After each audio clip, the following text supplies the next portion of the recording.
Sir మీరున్నారు అంటే ఒక మినిమం కాన్ఫిడెన్స్ అనేది జనాలకు వెళ్ళిపోతుంది. దట్ సత్య గారు create some magic in the film. And రీసెంట్గా మీరు చేసిన మాకు స్టార్ అని చెప్తే ఎవరెవరైనా ఎదురు చూస్తే మీరు వచ్చారు క్లైమాక్స్లో. అండ్ అంటే ఇందులో నాన్చాక్ని చాలా గట్టిగా వాడారు కదా.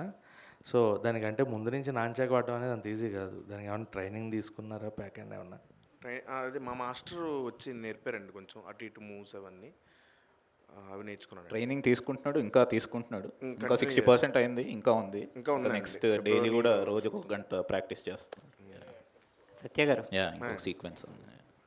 మీ flying reunion batch flying colours వాళ్ళ దగ్గర నుంచి తీసుకున్న సజెషన్ కానీ అడ్వైస్ కానీ, అంటే తొలిసారి హీరోగా చేయడం అంటే వివాహ భోజనంలో చేసి ఉండొచ్చు, కాకపోతే ఈ మూవీకి గురించి ఫ్లయింగ్ కలర్స్ అందరూ మా బ్యాచ్ అందరూ చాలా హ్యాపీ అండి. ఇప్పుడు గ్లిమ్స్ వాళ్ళకి ఆల్రెడీ పంపించాను. అందరూ ఫోన్లు చేసి చెప్పారు చాలా బాగుందని.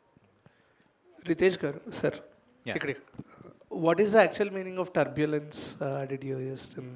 టర్బులెన్స్ అంటే అదే ఫ్లైట్ టర్బులెన్స్లో బేసిక్గా టర్బులెంట్గా ఉన్నప్పుడు ఫ్లైట్ ఊగిపోతూ ఉంటుంది కదా. సో నా మైండ్లో అలా ఊగిపోయి అప్పుడు రాసిన స్టోరీలో